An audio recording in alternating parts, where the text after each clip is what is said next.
Imagine waking up tomorrow covered in fur. Not a jacket, not clothes, actual fur. Thick hair covering your arms, your legs, your back, your chest, your entire body. At first, it might sound useful. Winter would be easier. Cold mornings wouldn't feel as cold. You'd probably spend less money on blankets. But here's the strange part. If you asked an early human whether losing all that fur was a good idea, the answer should have been obvious: no. Because for most mammals, fur is a survival tool. It keeps you warm, protects your skin, helps regulate body temperature. And in some environments, it can mean the difference between life and death. So why did humans get rid of it? Why are we one of the least hairy mammals on Earth? Because if evolution is supposed to reward useful traits, losing fur might be one of the strangest decisions evolution ever made. And the deeper scientists investigate this mystery, the stranger the answer becomes. Most people assume they already know what happened. Humans moved into hot environments. The fur became uncomfortable. The end. Simple. Except that's not actually enough to explain it. Because plenty of animals live in hot places and still have fur. Lions have fur. Hyenas have fur. Antelope have fur. Even animals living in deserts have fur.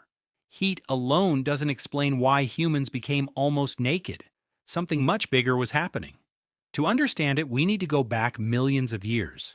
Long before cities, long before farming, long before humans even looked human. Imagine East Africa roughly 2 million years ago. The landscape is changing, forests are shrinking, grasslands are expanding. Our ancestors are spending less time hiding among trees and more time crossing open ground. And open ground comes with a problem: the sun. Not the modern sun, the same sun.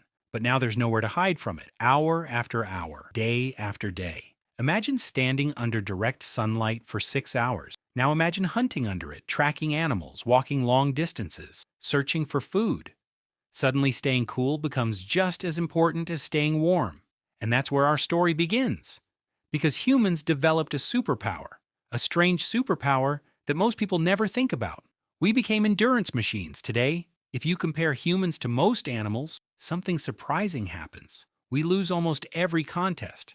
A horse is faster, a leopard is faster, a wolf is faster. Almost everything is faster, but speed isn't everything. Imagine you're an antelope being chased by a cheetah. The chase lasts seconds, maybe a minute. Then it's over. Now imagine you're being followed by a human.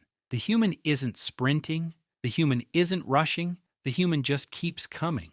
Hour after hour, step after step, through the heat, through the afternoon, through exhaustion. This hunting strategy is known as persistence hunting, and it may have changed human evolution forever.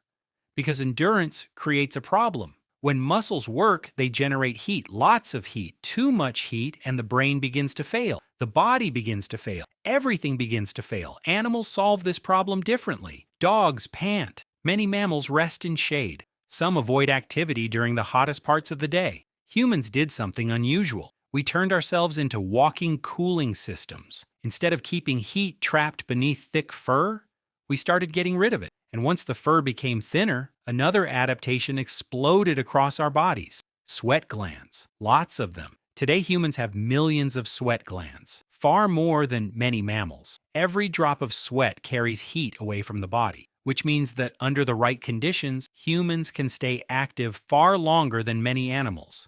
Imagine a horse.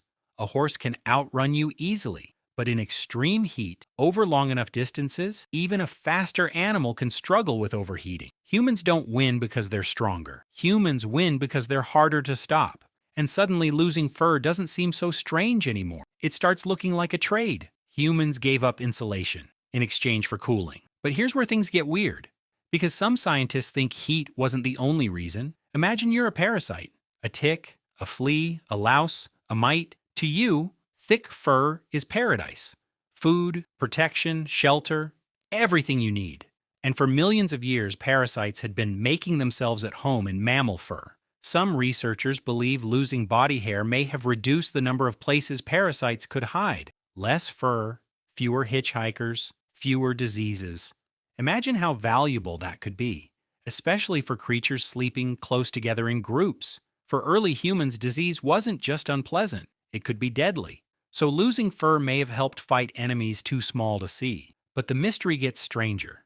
Because humans didn't lose all their hair. Look at your head. The hair is still there. Why? If fur was such a problem, why keep any of it? The answer may once again involve the sun. The human head receives enormous amounts of sunlight, especially in hot environments.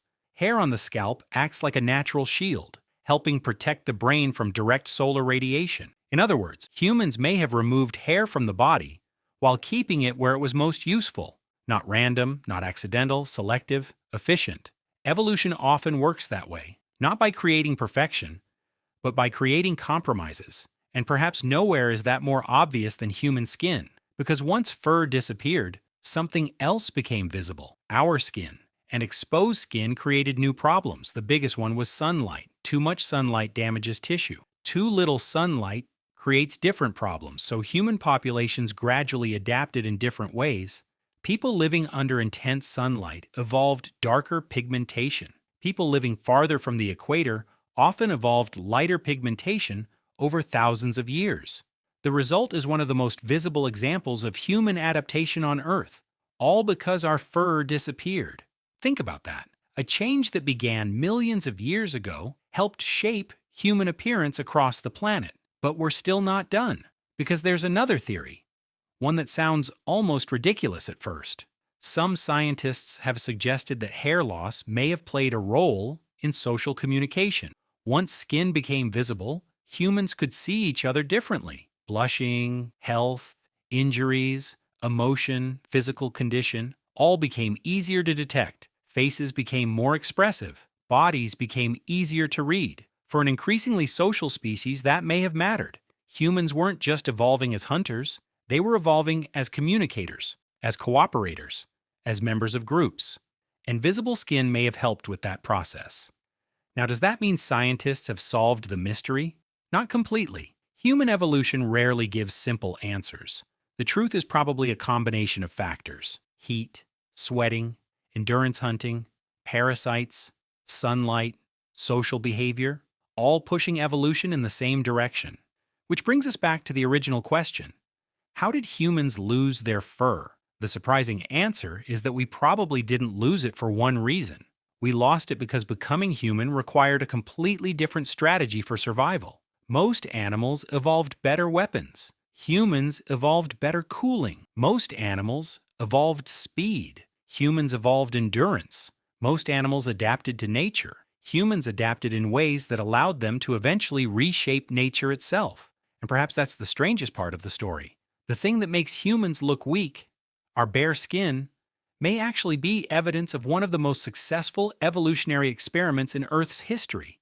Because that strange hairless ape walking across the African savanna wasn't becoming less capable. It was becoming something entirely new, a creature that could hunt under the blazing sun, travel enormous distances, work together in groups, and eventually spread across almost every environment on Earth, all because millions of years ago, our ancestors made a trade: less fur, more freedom. And that trade may have changed the future of our species forever.